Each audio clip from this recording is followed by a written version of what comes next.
Welcome to the Businessmen and Women of Color podcast. I am your host, Ann Alston, and it is once again my pleasure to bring quality programs to all of you. I am excited again, and you're going to hear that throughout the whole entire season, how excited I am to be back here in 2019 with another amazing speaker and also almost 60 participants here this year. I can't believe how many people have stepped up to share their information on the BMWC, so this is definitely the platform to be on because we are on fire and this train is not stopping. Just in case you did not know the purpose of the BMWC, we are here to unify people from around the world to talk about their career and business information to share with you so that you can know what's going on in the industries of your choice. So make sure that you visit all of the pages and take a moment to listen to the podcast stories.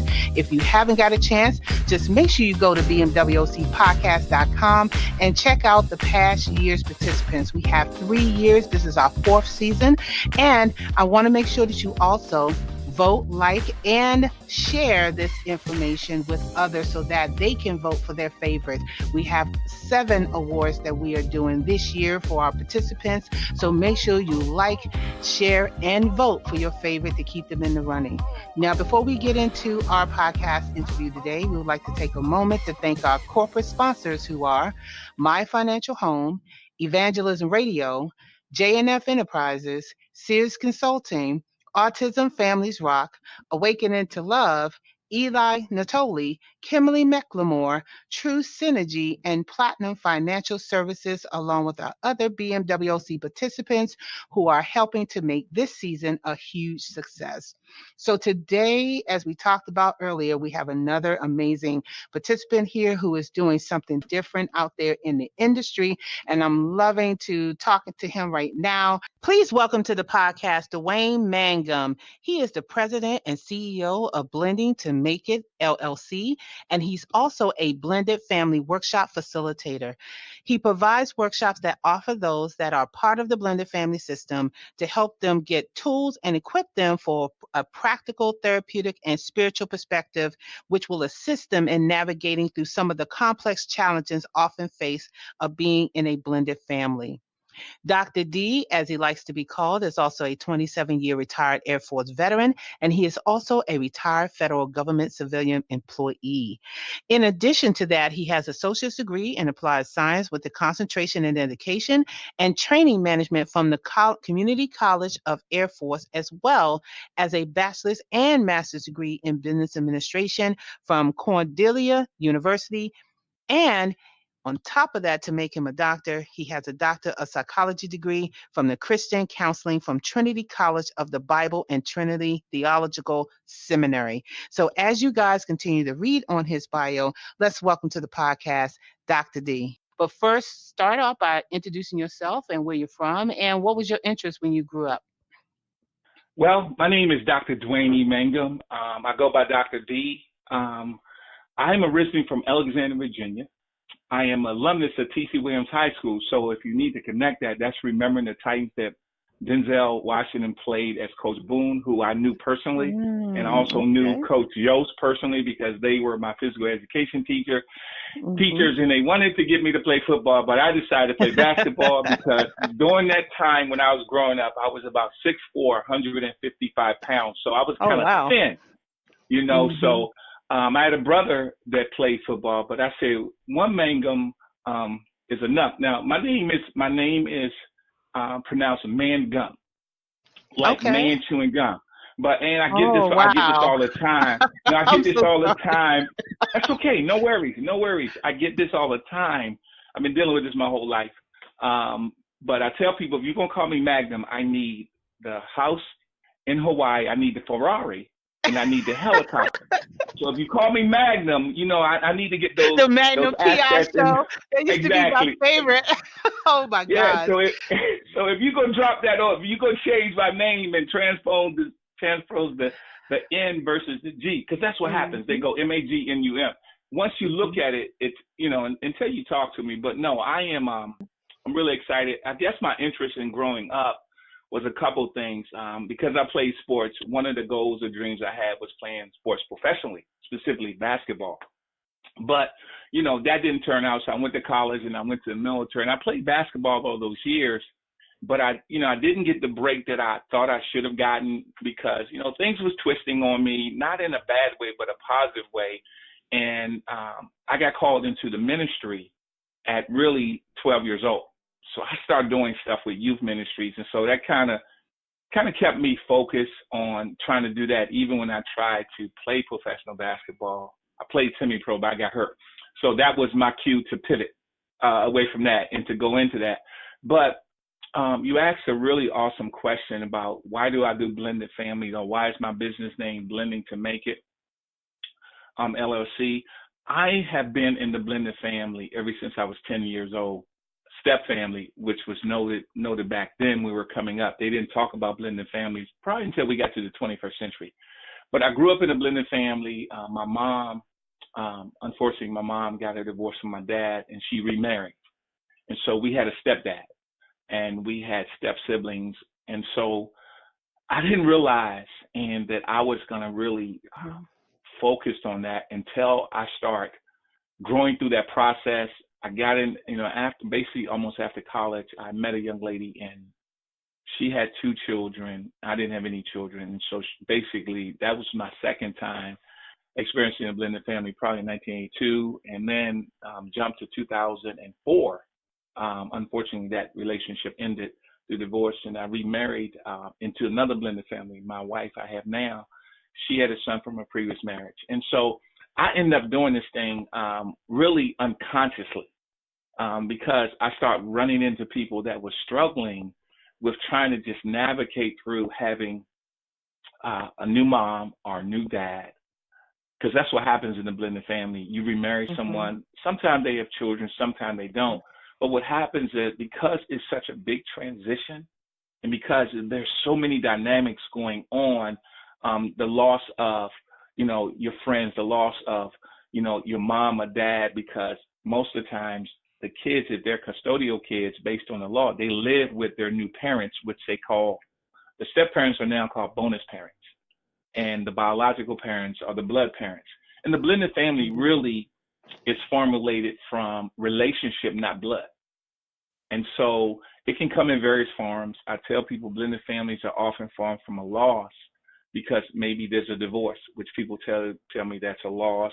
If unfortunately one of the parents dies and the spouse that's still living decides to get remarried. So there's so many transitions going on within this blended family thing. And a lot of times people come into this relationship and where they're hurt and they're broken because they've been given a whirlwind transition. And so they don't know how to deal with it. The new kids really don't like the new mom or the new dad. And they really, I tell people all the time is that normally when the parents divorce or separate, the biological kids really have a hope that their biological parents will get back together. Now, sometimes that happens, but for the most part, because of the brokenness or because of the hurt, they don't get back together. And so either parent decides to remarry. So, for example, if you have a bonus mom that has 2 children and you are a bio dad that has 2 children, so what happened, you go from having 3 people in the house to 6.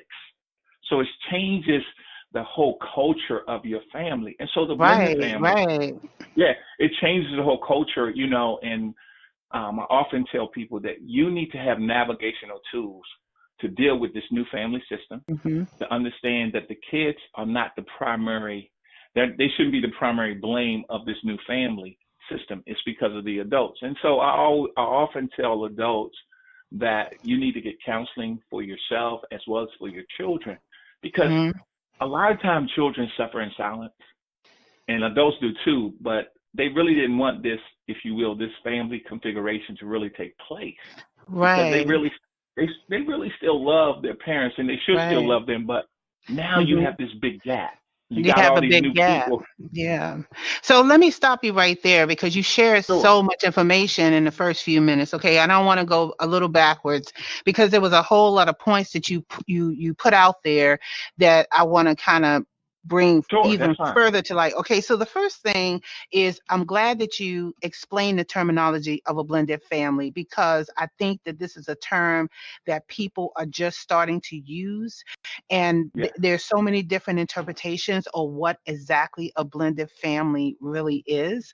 yeah, From ethical background, it definitely wasn't something that I expected to hear.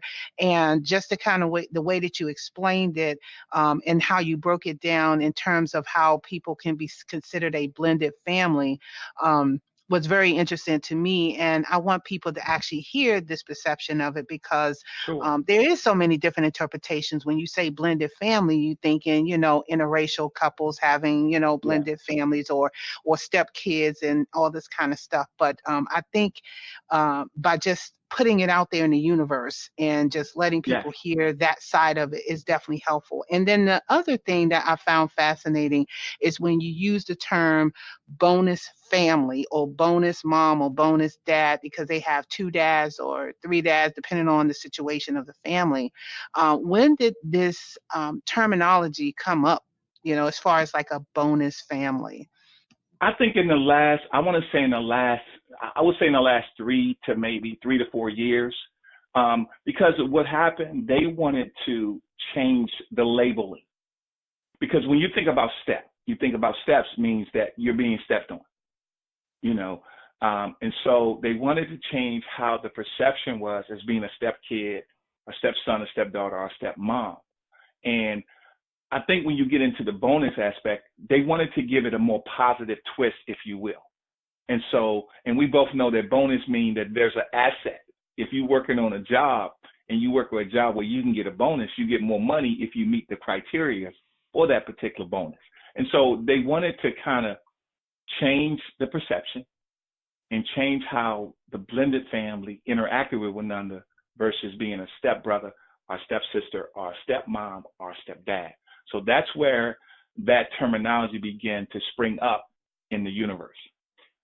Wow, that's interesting. Okay, so then the other points that you brought up was, I guess the parents, the child wanting the parent to get back together with the host, because there is, blending going on, and collaboration and communication, and maybe the hope that the child will have the mom and the dad back together again.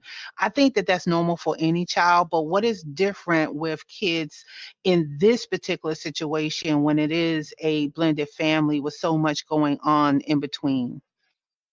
Well, I think with kids that come into the blended family, first of all, they don't know what's going on and they have a big why. And sometimes kids have a tendency, in my experience of doing this for a while, the kids blame themselves for why their parents are disconnected.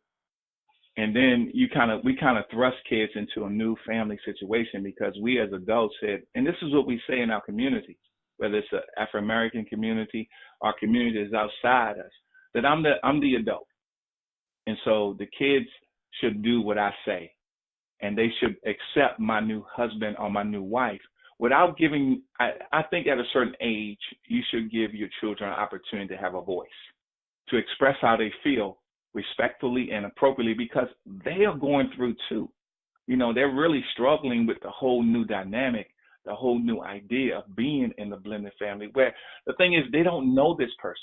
Because most of the times when blended families are formed, they really don't know this person. And if they do know this person, they still are connected to maybe their biological dad or their biological mother. And so the kids end up becoming the casualties of this blended family because we don't let them share with how they feel. Yeah, yeah, I can definitely see that. So, what advice would you give to the parents to help one change their mindset to allow their kids to freely be able to communicate with them, and then also to maybe the second part of the question is to maybe implement maybe some best practices in terms of how they can communicate as a whole, as a Yeah, family. yeah. That Yes. is, and that is a fabulous question. And I'm glad you asked me that question. I have developed in my teachings and when I do presentations on blended family, I have a concept called the love shop.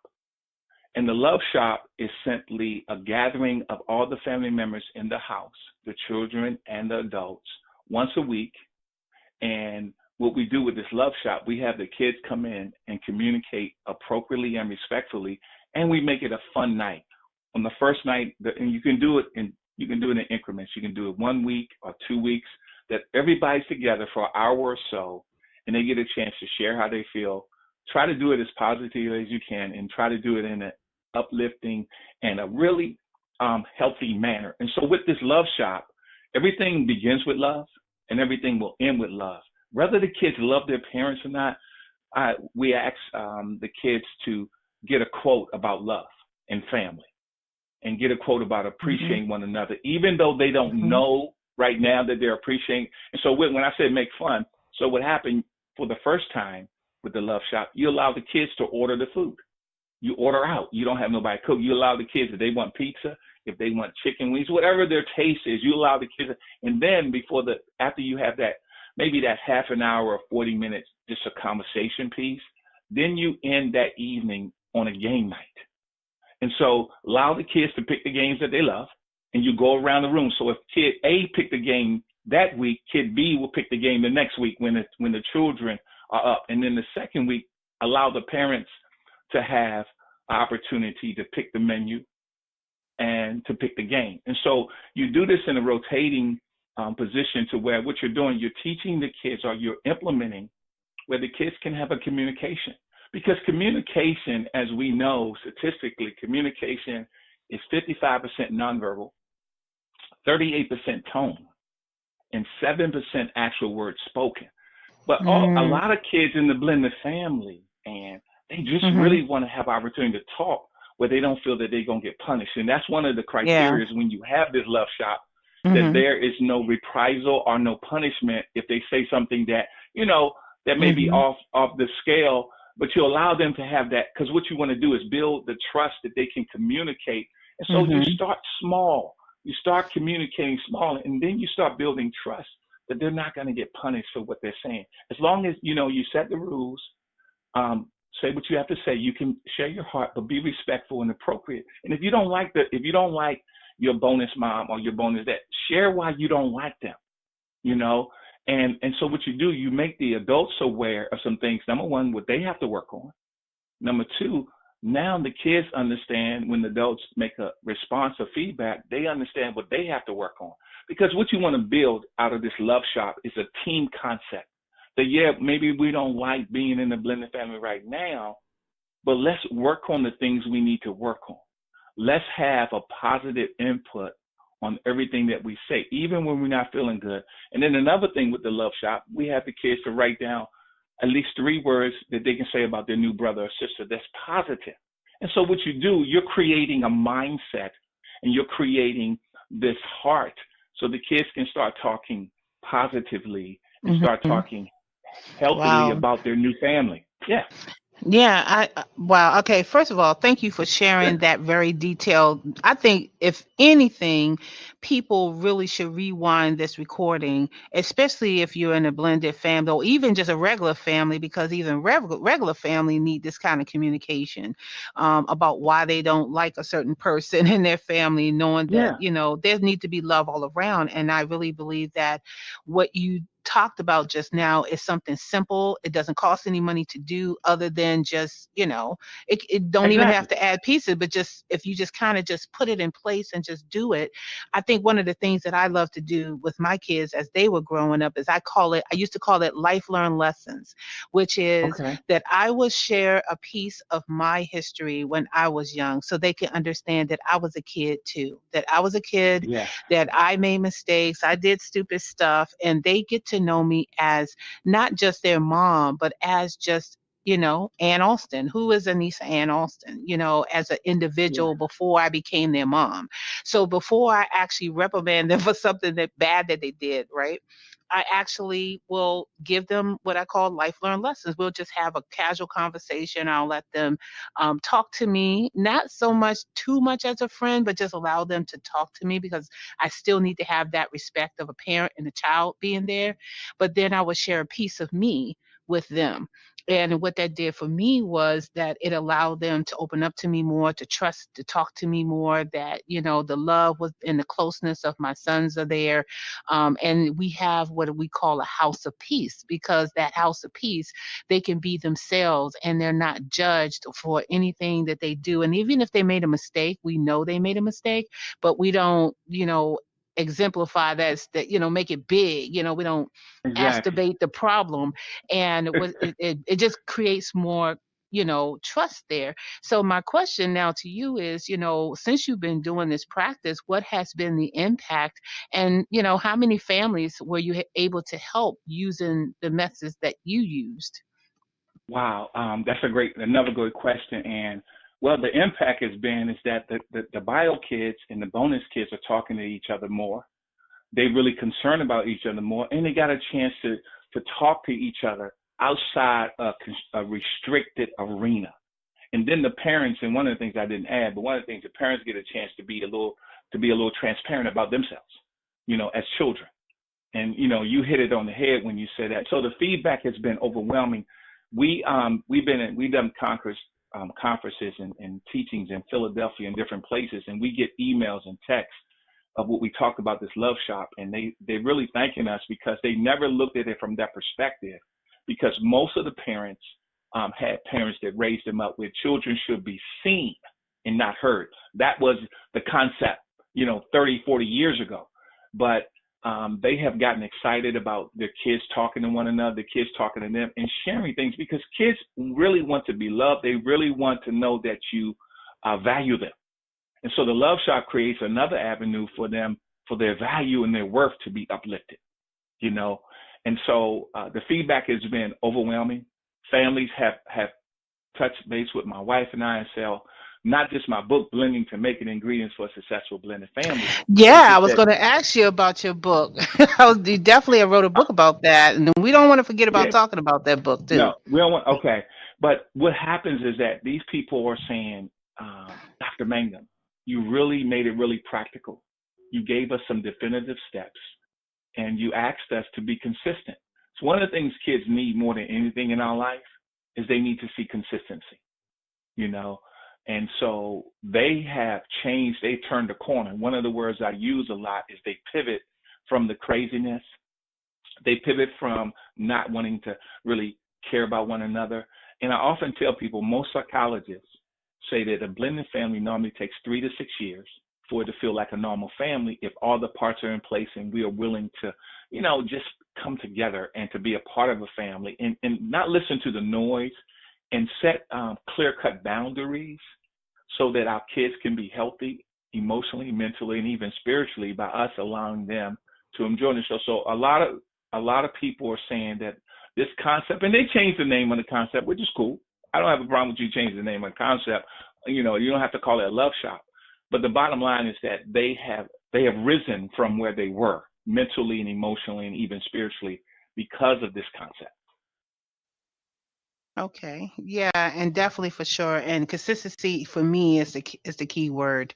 I do think that as long as we're being consistent in what we're doing and very transparent, I think that everything you said is going to work out for any child that is looking for that stability, because that's really what it equals up to, is stability in everything that you just said. And I'm really happy to hear that you're out there doing something that is helping families stay together. And that is the most important part. Whether it be blended or regular families, you're out there creating something that they can use time and time again, and they can take it when they grow up and have families as well. So I Yeah, that's definitely the key. appreciate that. Yes, you're welcome. Absolutely. Yeah. So, me, I'm going to go right into this book. Let's talk about this book that you've written, Blended to Make It, Ingredients for a Successful Blended Family. So you have this and you have another book as well. So talk to me about the books that you've written. Okay. This book, Blending to Make It, Ingredients for a Successful Blended Family, was really spurred off of my dissertation. Um, when I started thinking about what I was going to write my dissertation and defend my thesis on, um, I didn't realize at first until I looked at, I'm in a blended family. Let's do the research. Let's talk to people. And so what this book really does, I deal with three aspects in this book, three principles I call practical, therapeutic, and spiritual principles. And this book is it shares some of my blended family stories, and it talks about what a blended family looks like. It talks about going from surviving to thriving. Because as I forestated earlier, Ann, that most blended families start from a loss. If divorce takes place, many people say divorce is like a death. Unfortunately that, you do have an actual death of a parent or parents. And so the kids are kind of laid out there. And so what this book does, it gives them a real vivid outlook of what the blended family look like, what is divorce looks like. And then it talks about how your blended family can be better and how you can blend successfully, how you can take all the things that have happened in your life and cause them to shift through this book. This book is a real easy read. It gives so many teaching modes. We talked about don't badmouth the biological parent or the bonus parent.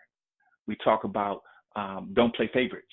Because a lot of times when you go into a blended family and it's a biological parent or biological grandparent, they treat their biological grandchildren and biological kids different. And so we talk about the importance of showing equality and not showing favoritism. Just because they're not connected to my family by blood, but they're really your family, And so we talk about that in the book. We talk about how to be healthy, how to talk to one another, your tone, the words you do say, because language, we talk about in the book, language matters. I often tell people that if you're talking to someone with a harsh tone and your children or your husband and wife, you don't know the trauma it may cause. And they may shrug it off right now, but it planted a seed in the adults and the children. One of the things I do as a pastor, and I've married blended family, I've married other families, I don't just use my techniques or my best practice, if you will, as you forestated, but just blended families. I deal with all families. You don't have to be blended for me to use these best practices out of my book. I share things because nuclear and intact families go through the same thing. They may not be blended, but they go through some of the same similar things that the formulation of a blended family goes through. So my book serves as a springboard or a navigation, or I called it my GPS to blended family wellness and health. And just like today, we use GPS. If we go a place and we don't know how to get there, we throw that thing in Waze and that thing begins to talk to us. This book talks to every blended family and even the intact or the nuclear family, how to go from just surviving to thriving. How surviving to thriving. That's right. And so that's what this book really is in a nutshell. It's really a map, a GPS map to being whole and healthy. Wow. It's amazing. You have a tremendous mission and assignment. You definitely have that. And I didn't even know you were ordained pastor until you said it. And that just makes perfect sense to me because I can hear the passion, even when you're explaining what you're explaining about how you can fix the problem with kids being the center point and center focus of why there's a whole bunch of stuff going on with kids today. And I think that you already hit the nail on the head by tapping into what is changing with families today. Families is not like it was 30 years ago. It definitely isn't. It is definitely a diverse and more complicated thing these days. And I applaud the fact that you are taking on this role to, not only help the kids, but you're helping the parents too, and helping everybody else and securing the generation so that they can bring love in the future. And I really appreciate everything that you're doing with that. Well, no, I am honored and thank you so much. And you're right, I do this because it's my passion, because I'm a type of person that we don't have to lose. We don't have to give up. We don't have to be stereotyped because you're in a blended family or because you have struggles. Every family has struggles, whether you're blended or not. But the thing is, how do you respond to those struggles? Do you get back up? Because I believe every child, I believe every mom, every dad is a champion. Once they find out their worth and they get a glimpse of their purpose, then they can go on their own individual assignments. And so this is part of my assignment, because I really believe in the great work that you're doing it was created before you was even in the earth. Your gifts and talents, And every child in a family, in a blended family, every parent, every grandparent, every aunt and uncle that's connected to this family system, some of them haven't even reached their purpose nor potential because it's been stymied, in my opinion, by the noise that it's gonna be negative. You're gonna have baby mama drama, you're gonna have step mama drama, stepdad, or whatever, bonus or blended, whatever you want to call it, you know.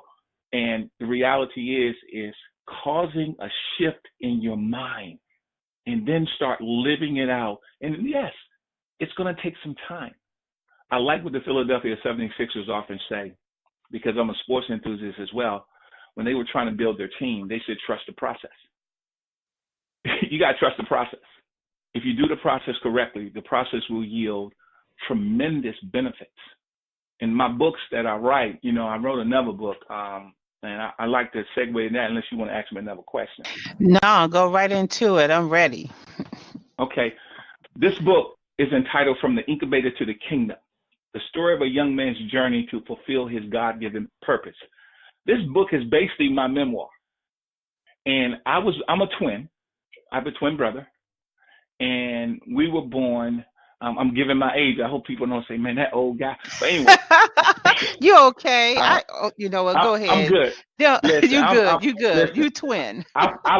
Listen, my twin and I was born in Freeman's Hospital in Washington, D.C., which I was was the born only in slave Freeman's hospital. Hospital as well. I was born there as well. So you okay? I'm good. Thank you so much. You know, I'm okay with my age. I don't mind. I tell you, I'll be 60 in a few months down the road. And I haven't even hit my second stride yet. Trust me, I haven't even hit my second win, you know. But we were born in there, and I was twin. So we were born, and my brother Wayne, I believe he was 3 pounds and 6 ounces, and I was 3 pounds and 4 ounces. And so they put us in the incubator, but because I wasn't growing as fast as he did, I stayed in the incubator for a long time. And so my mom told me, because I asked her a question, she said, you were in the hospital about 30 days more until you got to a certain weight. Medical science was like it is now, like it was when my brother and I were born. Medical science was, far behind, just like everything else, until it revolves evolution or revolution, whatever the case you want to say. But during this course of writing this book, God wanted me to share the process of going through the incubator, both physically and spiritually. When you first get in God, you're a newborn babe. You really don't understand all the nuances. When you first born, you have to depend on other people to give you guidance and to give you mentorship and coaching. And so I take you through the process of my life, how I started off as a 3 pound and 4 ounces little baby boy that stayed over 30 days in the incubator. And then the reality is that as he was taking me through this process, he was teaching me things, not just about him, but about life, about my family, about friends. And he was preparing me to do some of the stuff I'm doing now. But during those journeys, I had to suffer some things. I'll say this. When you read this, my brother and I, because my mom and dad got divorced, my dad took the twin boys. And my mom had 7 children. So my mom kept the 4 boys and 1 daughter. But my dad kept us, the twin boys, and because whatever life happens or whatever the case may be, we end up being homeless for several years. Oh, because no. my dad lost a house. Yeah, my dad lost a house, so we were living in and out of his car, washing up at a very, unpleasant gas station to go to school. Just want to make it real quick, and I don't dwell on those things because those things help formulate me who I am now. But I started in the incubator, just like in your Christian journey. When you first get in God, you're making mistakes because you're trying to figure this thing out. You're trying to figure how you fit, what can you do, but there's growing pains. And so this incubator said it's a growing pain. But my goal was to get to the kingdom. So like I forestated, I got called into the gospel ministry at 12 years old. Now I was afraid, so I really didn't make it public till I was 16, And then I started ministering and doing different things. And then I went to school and got my education. Then I went into the military and I did a lot of other things. I played basketball, coached different sports. And so this was all part of me finding my purpose, fulfilling my God-given purpose. Everybody has a purpose and everybody has a journey. to Right. fulfill this person. So if you want to be inspired, my wife always tell me, if you want to be inspired, if you want to be lifted, if you want to be empowered, you Mm-hmm. get from the incubator to the kingdom, because it is a journey. I take people on a journey through this book Wow. about my life. And it shows that this little boy from Alexandria, Virginia, Mm-hmm. that at one time, 10 years old, when I finally got back with we got back with my mom, and that's in my book. I don't want to share all this stuff because I want people to buy it. But No, well, you know what? You're gonna have to stop sharing all these tidbits then, Duane, because I'm telling you, okay, people are gonna have to click on this button and buy your book and find out the rest of the story, because it's an amazing story as I'm hearing right now. And just knowing that, I love the fact that you use the phrase from the incubator to the kingdom to whatever the destination is, that you were able to overcome amazing things even as a baby. And you know what? People are just going to have to click on the button down below on your page and just go to your website and purchase your book, because they really need to hear the rest of the story. And so I want to turn the conversation, because we're sure, about to that's fine. get close to the end of your interview Okay, time. sure. But knowing that you're doing stuff right there, what type of events are you into right now, where people can come out and hear you speak, or maybe get a hold of your book, or maybe come to your church? Sure, great. Well, right now I'm preparing. I've teamed up with a very good friend of mine. That's a part of the Lymphoma Leukemia Society. He was nominated for Man and Woman of the Year, and so my wife has a part of his team to raise awareness and also to raise funds for Lymphoma and Leukemia Society. So that's what we're doing now. We have taken on that journey to partner with him, a 10-week journey to really raise awareness about blood cancers. You know, that's one thing I'm doing. I'm getting ready. In May, I'm speaking at a Blended Family with Love conference that's going to be in Woodbridge, Virginia. If you go to my Facebook page, you can find it. But it's Blended with Love, Blended Family Conference. I am one of the keynote speakers at this. A lot of great speakers, but I'm one of the keynote speakers. In June, I'll be speaking at a marriage mega fest. I don't have all the information. They just kind of grabbed me up this weekend, so they're going to filter this stuff. But on my website, on my Facebook, you can find it. My wife and I also, we co-host an internet radio show with WBGR Health and Wellness Network entitled Straight Talk About the Blended Family. We come on every Wednesday from 1:30 to 2:30 on Facebook Live, as well as on the WBGR Health and Wellness Network. And so, Mhm. you know, a lot of stuff is going on. Like I said, I'm the senior pastor and founder of the Imagine Me Family Worship Center, which we are located in Waldorf, Maryland. And if you go to our website, and Well, I'll give the share this now. website. Yeah, yeah. Go ahead and Sure, share your website and all your contact information. sure, I will. The website is for the church is www.imaginemefamilyworshipcenter.org.